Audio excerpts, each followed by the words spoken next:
We're going to get on with our guy, Eddie Nuñez, is joining us right now.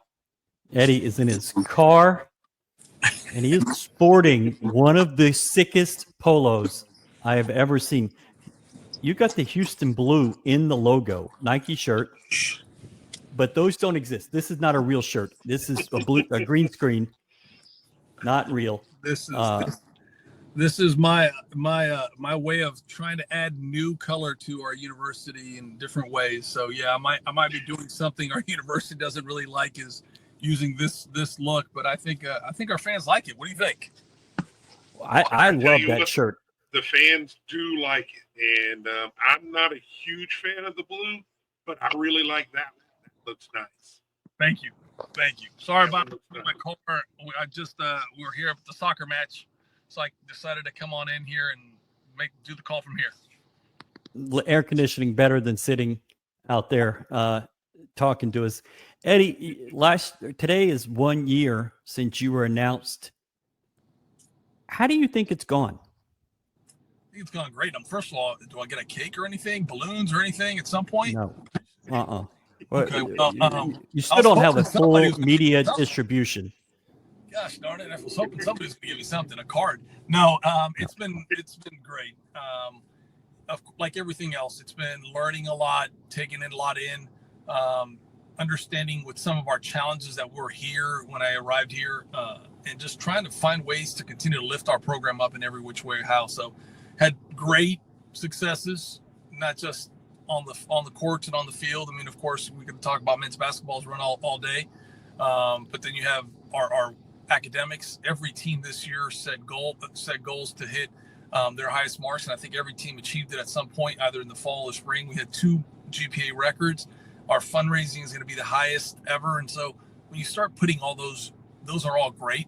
But we still have so much work to still do, and so I'm excited. It's been a wonderful ride. I've gotten to know so much about the city, so many new people, and it just keeps me more energized because I know how much more is possible. If you were asked to grade yourself and your staff this first year, what would you give it? It's a hard one because I remember I took over and a lot of the things were already started for this year. So I had to learn a lot of who my staff was. I had to get to know what their vision, what their expectation. They had to learn who I was. I had to get to know coaches very quickly. Some had already started their seasons. I think at times I would say there's ways that I think we did. I'll give myself a strong B. I think there's in ways I'd say there's A's in some categories because we excelled academically and fundraising in some of these other areas. But then on the other side, I still see so much more. So it's even if I gave myself an A or a B or a C, it doesn't matter. The reality is I'm never content with where we are. And so we still got to keep working, and we have so much more to do. Brad? Last year we talked about some of the things that you wanted to do as far as really expanding the base of donors and also season ticket holders. I want to know, what are your thoughts of where are you standing currently? What does it look like coming up here in the near future? Yeah, I mean, we have probably brought in 100 plus new donors just from the end of basketball season until today. That's not counting all the new season ticket holders that we've picked up in football. The one thing I was very proud of this year is in basketball, as like an example, football and basketball both, we had for whatever reason throughout the years, brokers kept buying tickets in our venues. We were able to take back probably 200 plus, maybe even closer to 500 in some areas of broker tickets. And for basketball is a great example. We have a wait list for years of people, our own fans that wanted tickets. Now we were able to give them that access, which was great. So it took some maneuvering to make sure we got our tickets back but more than anything else, it was bringing new people that had not been season ticket holders in basketball because they just didn't have a chance. So we've been able to really lift up some of these areas. We still have some ways we can improve, but between you add those kind of pieces, bringing new donors in, new season ticket holders, we brought at least 10 new corporate sponsors already to this point. And this year alone, last year we probably had around 8 new ones, and some before I got here. So we're trying to grow that. I'd love to get that to 20 plus every year, that we can get new corporate partners and really solidify the ones that we do have. Okay. That's awesome. That's awesome. That was going to be my follow-up question as far as the corporate partners go, but you got it. Yeah, and listen, the corporate partnership is a unique one. Just hit a little more on that one. This is a huge city. We've talked about this. Everybody knows this. It has endless number of Fortune 500 companies, Fortune 1000 companies, if you think about it. And what we're really trying to sell to everybody out there is, we understand that some of these companies may have affiliations. They graduated from different schools. But if your home base is here, then how do we find a way for them to partner with us? Because we're all trying to lift the city up. They want it. They want their staff, their own company, to be able to be in a city that thrives, have a university that thrives. And also, if you think about most of these companies, their pipelines of staff members are coming from the University of Houston. I mean, I use this all the time. Centerpoint, who's a great partners. I mean, they have over 500 plus employees that are UH grads. So we have to keep finding ways to maximize our approach with them, get them on board through partnerships, through NIL, through anything that we can. There's so many possibilities, but more than anything else, we have to be aggressive, and we have to get in front of them, have those conversations, and let them know who we are. Let them build that trust with us, and be very transparent with them and how we're going to do business and what the vision is for our department. You said there's so much still to do. What are the biggest 2 or 3 goals you have for this academic year? I want to see first of all, I want to see all our student athletes continue to raise the chance for them to compete for championships across the board. I want them to be able to have a chance to prepare themselves for life. So those two, I know people say those a lot, and it's kind of goes along with our role. Excuse me, but it resonates quite a bit here, because when you think about all who goes pro and everything else, it's important for us to be able to set them up for life. Right now, they're dealing with a lot more financial. You think about rev share and everything else. They're managing these funds and everything else. How do you prepare them to understand the tax bracket, everything else that's coming on, life, all those different pieces? But for me in this department, it's excuse me, continuing to grow the standard of what we do and how we do it, getting better every day, elevating our marketing, our ticketing, our fundraising.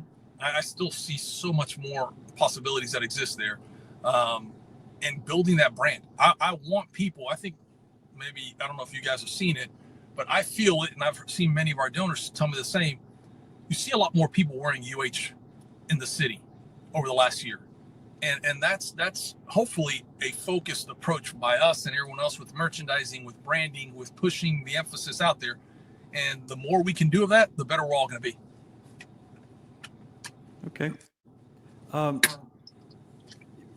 A question from our audience. The 46ers was a group, a fundraising group. Why was that discontinued? Can't even tell you that. I apologize. I don't even know what the 46ers were. And I'm not Okay. trying to, you know me, if I don't know it, I'm going to find it. I'm going to find out more about it. One of the things that I'm trying to do with our Cougar Pride is I'm trying to work on bringing it back into a 501c3, like many major university athletic departments. It's not to be different or pull it away from the campus, actually still stay incorporated within the campus, but do a 501c3 that allows us to do more, be able to do, provide our fans, our donors, more access to tax donations. But with this whole rev share, with NIL, we have to be able to bring more in-house. And so we are looking at how we're doing all our fundraising. Alvin Franklin has done a tremendous job for us in really building that group across the board. And so I will look more into it. I don't have an answer, but I'll get an answer and make sure everyone here hears it. Okay. You brought up rev share. What does that look like from your point of view? How is it changing how you're raising money, and what is it like paying athletes? I think everybody believes in it. I think everybody understands it, understands the purpose of why we do it and why it's being, why we are where we are today. Are we could we have been in a better place if the NCAA and others would have taken more of a proactive approach years ago? Absolutely. The fact is we can't go backwards. All we got to do is continue to find ways to make this better. It's where it is today is not going to be where it's going to be tomorrow or next year or the following. That we know. So what we've been trying to do is really put an emphasis on making sure that our agreements with the student athletes are as positive as they can be, with an understanding of what we're trying to get at with this agreement, and then making sure that we execute these deals as they are in the contract. So they've been great. Most if not all our student athletes that have some kind of rev share opportunity have taken full advantage of this. The NIL is a little bit unique because that's now converting. We're still going to have Lincoln Cougs in a way. We're going to have a component of NIL in-house that's going to allow us. We are branding this, so there is one umbrella that's going to have everything when it comes to NIL. But the rev share part of it, the one thing that it's hopefully trying to level the playing field. This first year is a little bit unique because many people were able to do more things prior to the start of July 1st when rev share came on board. I do feel as we continue to go over the next several years, yes, this is going to go up, but at the same time, as it goes up, hopefully there's better guide rails that allow us to at least understand. No one's telling us that we need to stop anything, but making sure that we all follow a plan, just like they do in the NBA and all these other major organizations, major leagues. If we have those understandings, it'll allow our coaches, our student athletes, everybody to be more efficient and effective. Okay. You were at the Big 12 AD meetings earlier this week. Y'all voted on a rule for sharing athletic injuries, I guess is the best way to put it. Player Is availability. that player availability? Sure.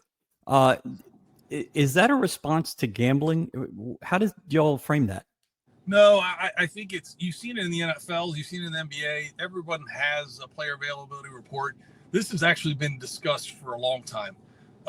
It's been something that coaches, of course, if you view it just as an injury report, there's coaches out there that may think that someone's going to get a competitive advantage on them. And so what we've tried to do is really we've seen what the NFL, the NBA, others, major leagues, they all have some availability report that they put out. Does it attribute to some possible what happens in the world of the gambling? Yeah, one of the things we're trying to get away from is the illegal stuff that's also happening behind the scenes, and people getting information and putting it out there and saying such is not playing. So you see the numbers. Gambling is a challenge right now for all of us when it comes to college athletics, because everyone has access to it from in the world with these phones and everything else. I mean, between fantasy football and everything else that comes along with gambling, it makes it a little bit more challenging than ever. And we want to make sure we educate our student athletes, and we're doing that. And we're making sure they understand that what they can gamble on if they choose to do it, if they're of age and that's what they choose to do, they understand what that will entail. NCAA continues to make it a little bit more accessible in some areas, so that there's hopefully a cleaner perspective on where what you can do, what you can't do. Okay, Brad, you have another question? Okay, Great, Eddie, we appreciate it. Thanks for joining us. You hit everything that I wanted to know. Well, I appreciate it. You guys were good as always. Anytime I can do anything, let me know. And if any of your viewers have any other questions, just send them over to me. I'll be able to answer them as I can. But thanks again for what y'all do and for this podcast, and continuing to message out about what we do and how we do things. So thanks, guys. And I'm going to be expecting my cake or something now soon. Yeah. Absolutely. You wait on that. Yeah. Absolutely. The people are in love with your polo. There we go. They want to get access to that, so maybe we can make that happen. All right. Thank you, Eddie. We appreciate it. Have a great night. Thanks again. All right. You guys.